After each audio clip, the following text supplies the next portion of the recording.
Bom, então iniciei a gravação nas duas turmas. Esse circuitinho aqui que está montado, ele não se parece, mas é essa configuração aqui, né? O terminal mais V é o terminal de número 7. O terminal de menos V é o terminal de número 4. Então, se eu for ver aqui, ó, 1, 2, 3, 4, 5, 6, 7, é o terminal de, ele chama aqui de potência mais, é o mais V. Então, vai ligado numa configuração, essas duas baterias aqui estão formando uma fonte simétrica, estão ligadas em série. Esse terminal série aqui é o meu referencial 0 volts para todas as tensões do circuito. Esse é o terminal de tensão positiva, que vai alimentar o pino 7. E esse é o terminal de tensão negativa, menos 9 volts, que vai ligar no pino 4, potência menos. Então, potência mais, tensão positiva, potência menos, pino 4, tensão negativa. Terminal de número 2 é a entrada inversora, então aparece aqui o símbolo a entrada menos. O terminal 3 é a entrada mais, ou entrada não inversora. E o terminal 6 é o terminal de saída. Aqui foi traduzido como fora, né? Out. O terminal de número 8 não é conectado.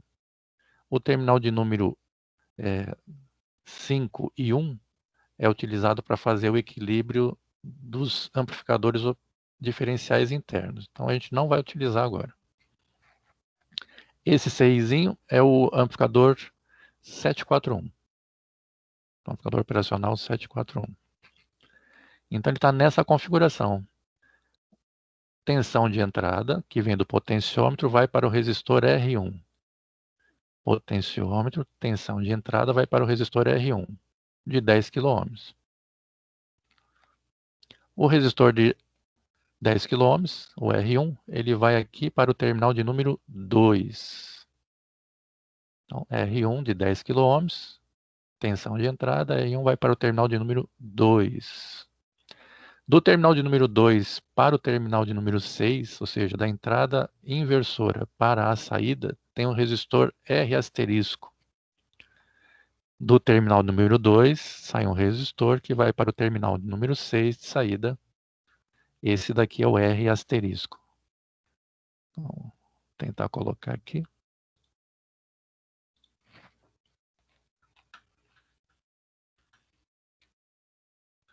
Esse é o resistor R asterisco. E esse daqui é o resistor R1.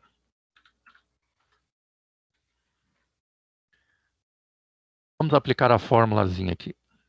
Os dois têm o mesmo valor. Os dois são de 10 kΩ.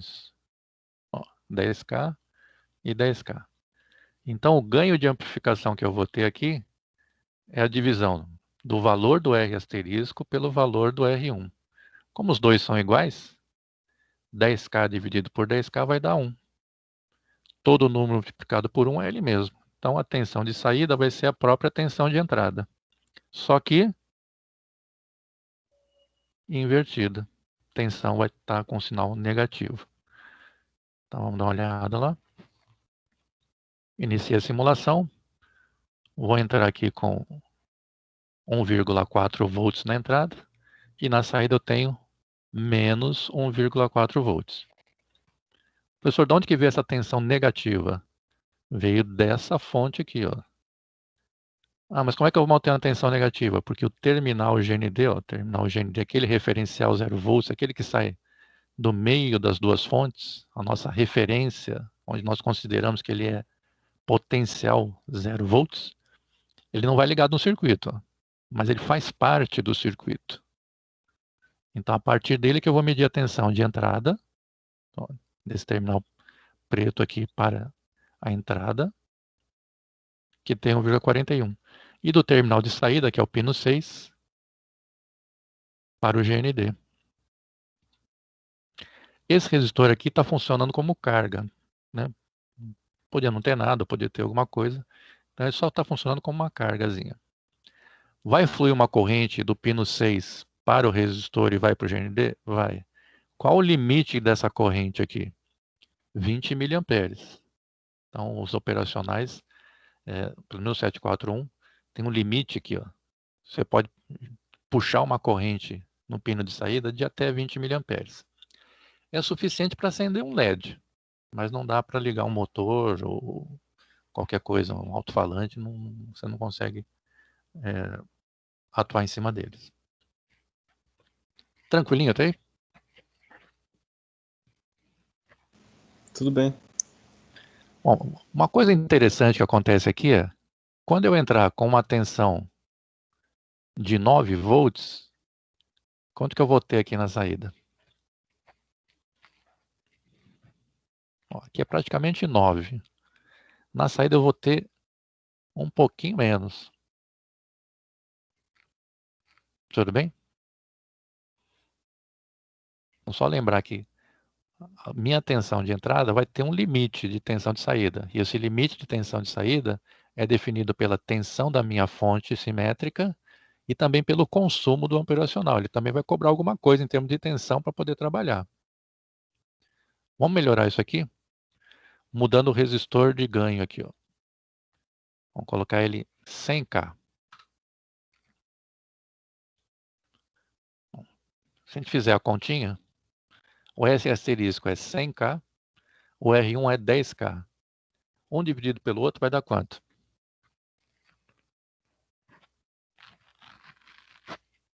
100K dividido por 10K.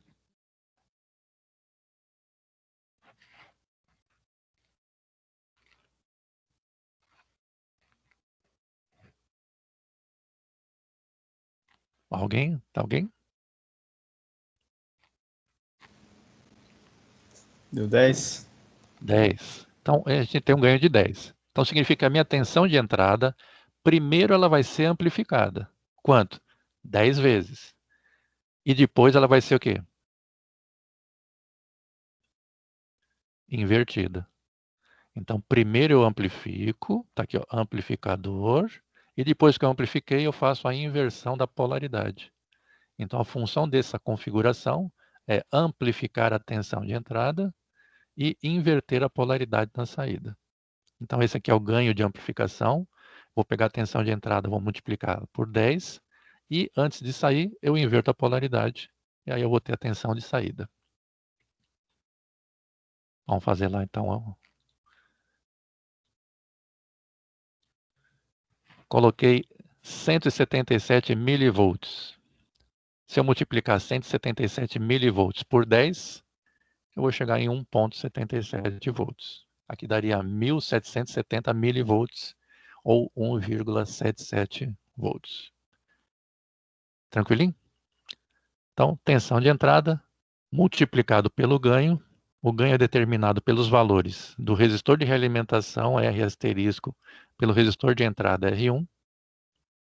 E, depois de amplificado, ele faz a inversão da polaridade. Então, atenção aqui sai negativa. Vamos aumentar aqui a tensão de entrada.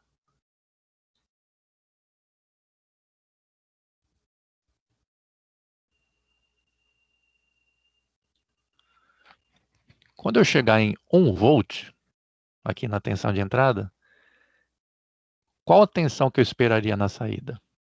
1 volt vezes 10 de ganho, eu esperaria 10 volts. O problema é que a minha fonte não está fornecendo 10 volts para aparecer aqui. Então o circuito não vai inventar tensão. Ele vai estar limitado ao valor da fonte de alimentação. Então o máximo de tensão de saída que eu vou poder ter aqui vai ser um pouquinho menos que a tensão da minha fonte de alimentação. Ok? Então por isso aqui, ó, a partir do 8.2, ele já não amplifica mais. Ó, já não amplifica mais. A tensão de saída continua a mesma. Apesar da tensão de entrada ser alta, né? Aqui, 8,78. Se eu multiplicar pelo ganho, eu esperaria ter 80 volts aqui. Mas como é que eu vou conseguir 80 volts se eu estou alimentando com 9? Okay? Então, o limite da amplificação de saída vai depender também da fonte de alimentação. A outra coisa é que esse amplificador operacional, o 741, ele só aceita tensões de até 15 volts, positivo e negativo. Então, o máximo que eu vou poder tirar aqui em termos de tensão De saída é uns 14 alguma coisa, porque ele vai consumir alguma coisinha da tensão de alimentação para poder trabalhar. Então,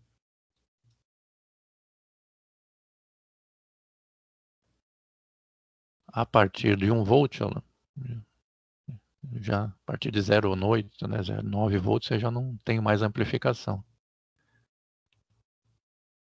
Nessa condição, nós dizemos que o amplificador está saturado. Ele já conseguiu amplificar o máximo, você está pedindo mais, mas ele não tem como. Então ele está saturado. Aí o sinal de saída não vai mudar. Tranquilo até aí? E se eu Tranquilo. mudar esse cara aqui para um valor bem maior? 1 mega.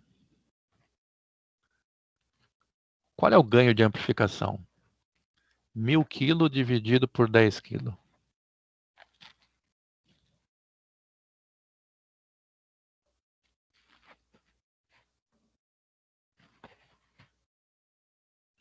Cem vezes, né?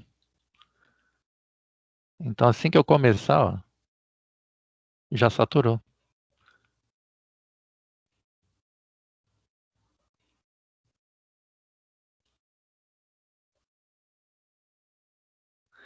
Então a função dos amplificadores operacionais é nós pegarmos sinais elétricos muito pequenos, né, da ordem aí de milivolts, de microvolts, né, e amplificar ele. Esses sinais de microvolts, de milivolts, vêm de sensores eletrônicos. Sensor de gás, sensor de luz, sensor de pressão. Então são sinais bem pequenininhos. E para a gente poder trabalhar, precisa elevar essa tensão para poder ter algo para conseguir trabalhar, para fazer, por exemplo, um conversor analógico digital e processar essa informação. Então a grande vantagem ou a grande função dos amplificadores operacionais é que eles têm um ganho elevado, desde que você entre com sinais muito pequenininhos. Tranquilinho? Deixa eu parar a gravação.